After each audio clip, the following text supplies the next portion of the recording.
When the Wilson family moved into the old brick house on Ashwood Lane, the neighbors noticed only one strange thing. Every night at exactly 11:17 p.m., the porch light flickered 3 times. Then everything went silent. Emma Wilson smiled during the day. She greeted neighbors, watered flowers, and told everyone she was doing just fine.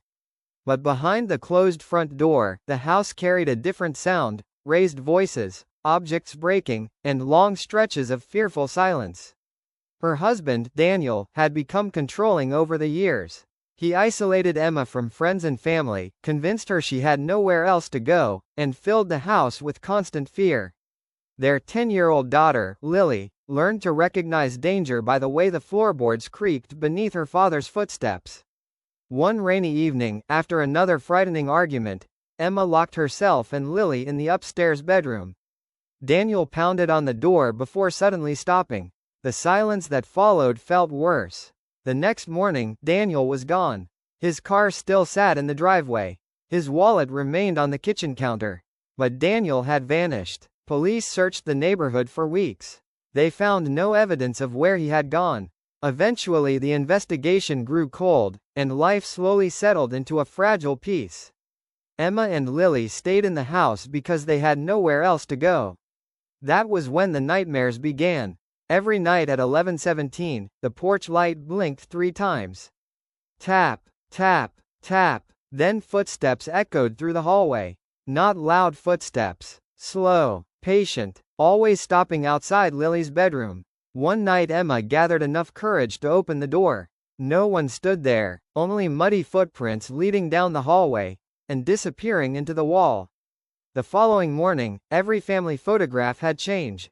Daniel was no longer smiling.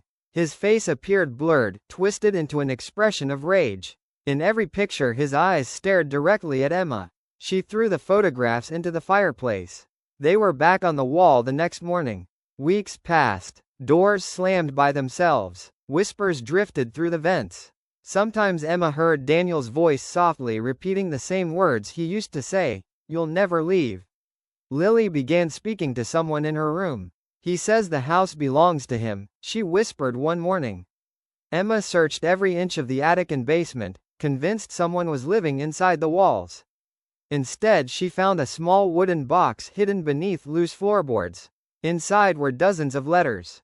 Every letter belonged to women who had lived in the house over the last 100 years. Each one described fear inside their own homes. Each one ended the same way: "He never really leaves." Emma discovered the terrible truth. The house wasn't haunted by one man.